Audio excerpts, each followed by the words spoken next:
Hey guys, my name's Alana. Welcome back to my YouTube channel, Mental Health with Alana. Please press that red subscribe button and give this video a thumbs up as it'd really help me out.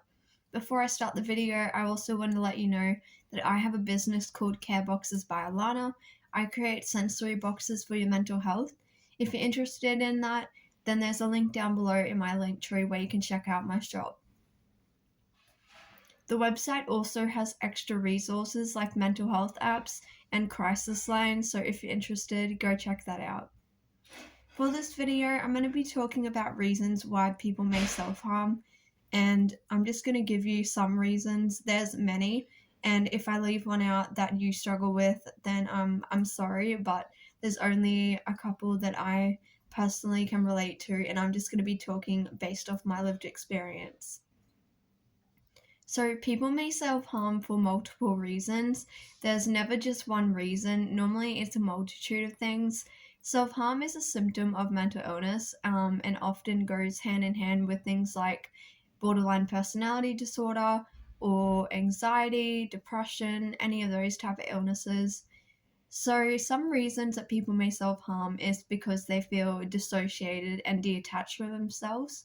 Dissociation is where you feel detached from yourself and your surroundings, and you feel like you're kind of having an out-of-body experience where you don't feel present within your own body. Another reason could be because of stress. People may self-harm because they're under a lot of stress, they're going through stressful events in their life. Another reason could be because they're trying to regulate their emotions. Often people will self-harm as a way of grounding themselves because their emotions are all over the place, or their emotions that they're experiencing are really strong and really high, and they're just not able to safely regulate those emotions.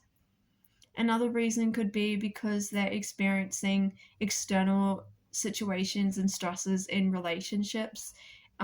So having, dysfunctional relationships or feeling overly attached to people and then having them leave your life, that can also be one. Another reason can be because people are really emotional and want to numb out their emotions or situations that are traumatic that have happened to them. So, trauma and also trying to numb your emotions can also be another reason. I wanted to say also that just because someone's self harming doesn't mean that they're suicidal. That is a separate thing. Some people who self harm may be suicidal as well, but it's always best to check with the person and to ask them if they're feeling suicidal as well, just so you can further support them and know what to do. Self harm is a really strong habit and it can become an addiction, and addictions are really, really hard to break. And you often get set in a cycle where it becomes normal to you and it becomes your way of dealing with life and coping with situations like I described before. So, if you're struggling with self harm, I can relate to you, and I've had a really long history with self harm. I started self harming when I was around 13, although when I was a kid, I would bang my head against walls as a way of self harm because I had trauma and things going on in my life. But I started self harming by cutting when I was 13, and I'm almost 23, and it's something that I still struggle with today. It has gotten better because I've done a lot of therapy and I've learnt really good skills, but it's always something that kind of crops up for me, and relapses do happen. Relapses are not the end of the world, and I want you to know that if you do relapse with it, it's okay and you can pick yourself up and keep on going.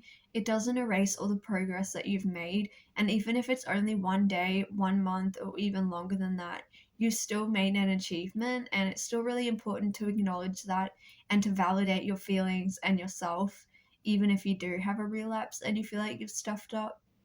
So those are some of the reasons why people may self-harm. There are many, many more. If you want to comment down below other reasons or reasons why you struggle with it, please do, because I love to see in the comment section people sharing their own experience. I think that's really handy and it's really helpful, and it makes you feel less alone when you have a shared community of people who struggle with it and know what it's like. So thank you so much for watching this video, and if you want to check out my other mental health videos, I have a lot of different videos on different topics. They're all linked in my playlist, so you can check that out if you want. And yeah, thank you for watching this video, and I'll see you in my next one.